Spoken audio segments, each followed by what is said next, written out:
Você já parou para pensar o que aconteceria com você se você não pagasse as suas dívidas no banco? E se eu te dissesse que é para você não pagar suas dívidas no banco? Calma, eu não estou aqui te incentivando a dar calote no banco não, porque de caloteiro, Brasília já está cheio. Bora pro vídeo que você vai entender.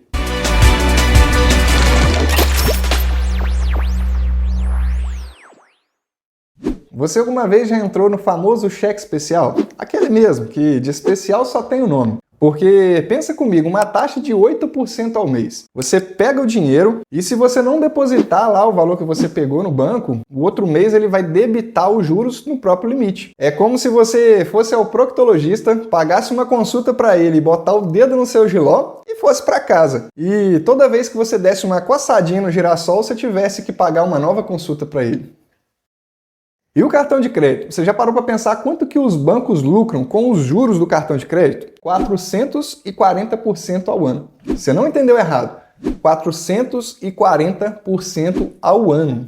Eu não preciso nem falar nada do empréstimo pessoal, né? Semana passada apareceu para mim uma simulação de um crédito pessoal e por curiosidade eu resolvi então simular. E o valor que tinha pré-aprovado para mim era 30 mil reais. Então eu resolvi simular. Eu vou até pegar aqui, porque eu não lembro de qual, mas vocês vão entender do que eu estou falando. A taxa oferecida para mim é 9,69% ao mês. Não é ao ano não, é ao mês. E olha que eu tenho uma classificação de crédito boa.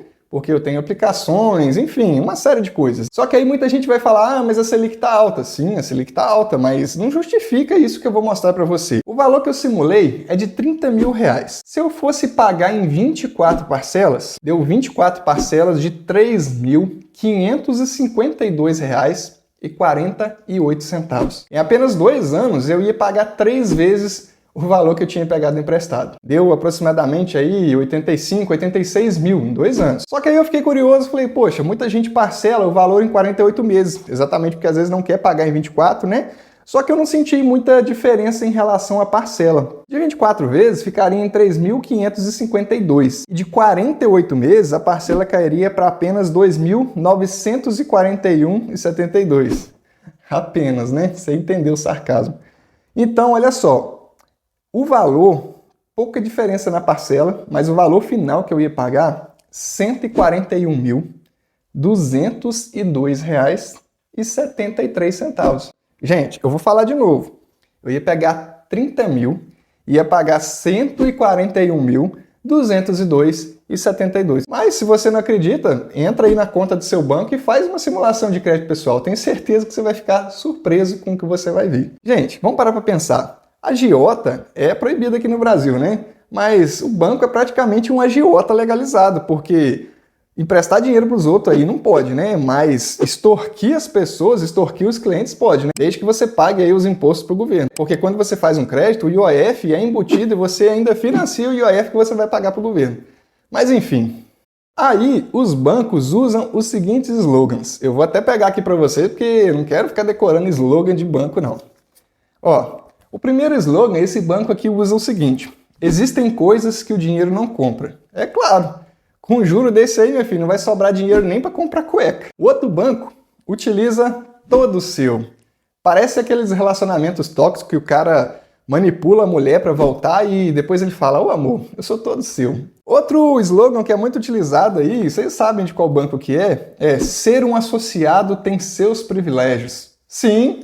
Você sabe que o privilégio do pobre é ter o nome na Serasa, né? É o maior privilégio do pobre. E um outro slogan, porque a vida é agora. Com certeza, a vida é agora, porque depois que você pegar um empréstimo com a taxa dessa, acabou a vida, corda no pescoço. O outro banco usa sempre à frente. Vocês já ouviram falar no termo ponta de lança? Ponta de lança é mais ou menos o seguinte, vamos supor que você foi aí escalado para a guerra e lá na guerra você vai ser do primeiro batalhão, você vai ser a ponta de lança. A ponta de lança geralmente é aquele batalhão onde acontece as merdas maiores, onde acontece tudo de errado e os generais vão simplesmente reformular a estratégia. Então, ou seja, imagine aí o que acontece com uma ponta de lança. Esse aqui é muito interessante. Só o melhor para você. Claro, só o melhor para mim. Eu amo pagar 440% de juros de cartão de crédito ao ano. E outra coisa, eu adoro pegar 30 mil e poder pagar 5 vezes o valor.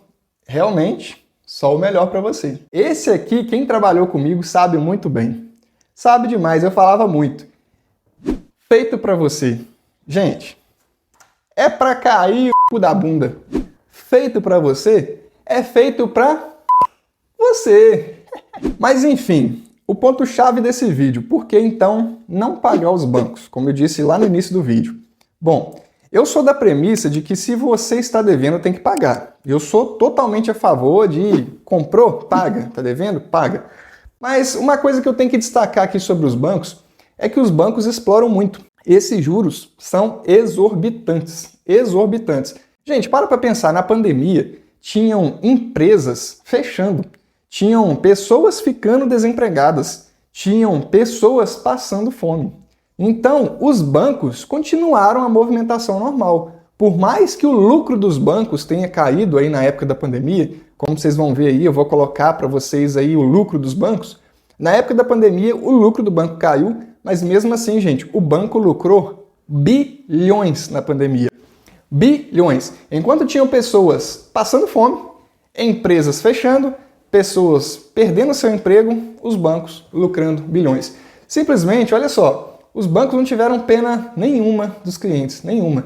Numa situação de calamidade mundial e os bancos aproveitando, oferecendo empréstimos a taxas maravilhosas aí que eles colocavam na televisão. Ah, estamos ajudando você. Ajuda que é uma beleza. De maneira alguma, esse vídeo tem o intuito de te incentivar a deixar de pagar o banco caso você esteja com as suas parcelas em dia. Inclusive, se você está com as suas parcelas em dia, mas está começando a passar aperto e acha que realmente os juros é abusivo, eu te aconselho a procurar aí um escritório de advocacia que é especializado em revisão de contratos. Tem muito escritório especialista nisso. Cuidado para não cair em golpe, né? Porque principalmente na internet tem muita gente prometendo as coisas, mas tem muitos escritórios sérios que fazem essa revisão de contrato e pode ter certeza que conseguem rever aí boa parte desse valor que você está pagando a mais. Mas se você já está numa situação onde você já está atrasado, você já está no cheque especial, não consegue sair dele, já está utilizando o rotativo do cartão de crédito, ou até mesmo se você tem algum empréstimo pessoal aí ou consignado que esteja em atraso. Então, se esse é o caso de você estar passando por alguma dificuldade financeira, a dica que eu tenho para você é: não priorize os bancos. Mas não vai sair fazendo loucura aí não. O ideal é que você procure um educador financeiro independente. Nessas horas aí de desconforto financeiro, de problemas financeiros, a pior pessoa que você pode procurar para te ajudar é o gerente do banco. Sabe por quê? Eu já estive do outro lado, eu já fui gerente lá do banco. Acontece que existe um certo conflito de interesses. Os bancários, os bancos, eles têm meta para bater. Então, se você vai procurar um gerente e explica a sua situação financeira, ele não quer saber se você está passando aperto, não. Ele simplesmente vai pensar assim: bom, ele está aqui, está precisando, se eu enxergar uma oportunidade de negócio, eu vou fazer. E o banco faz, o bancário faz, o gerente faz. Eu não estou aqui falando mal de bancário, não, porque, gente, ele não está fazendo nada fora da lei. A lei permite. Não quer dizer que isso é certo, Só porque está na lei e é permitido é certo. Porque a gente sabe que o banco faz muita sacanagem com o cliente. Mas se o gerente enxergar uma oportunidade de negócio, ele vai fazer. Então existe aí um grande conflito de interesse em relação ao que você está precisando e a meta que o gerente ou o funcionário do banco precisa bater. Hoje eu atuo como educador e planejador financeiro independente. Eu não tenho vínculo nenhum com banco nenhum. Eu trabalho de forma independente. Então, se é o seu caso, você precisa de orientação, aqui no primeiro comentário que eu vou deixar fixado e também na descrição, eu vou deixar um link para você entrar em contato comigo e me contar a sua situação financeira. Te aguardo lá do outro lado. Eu vou te contar bem rapidinho como que funciona essa questão do crédito nos bancos. Toda operação que está em atraso, o banco precisa informar para o Banco Central. E essa informação, ela é através de um provisionamento. É o que lá no banco a gente chama de PDD. É a provisão para devedores duvidosos. A grosso modo, explicando bem rápido para você, funciona da seguinte maneira: toda operação de crédito que o banco faz, ele se resguarda de um possível calote. Aqui o Banco Central resguarda dessa premissa exatamente para evitar que os bancos quebrem, as cooperativas de crédito quebrem. Então, como que funciona? Esse PDD, vai aparecer aí a tabelinha para vocês, é o seguinte: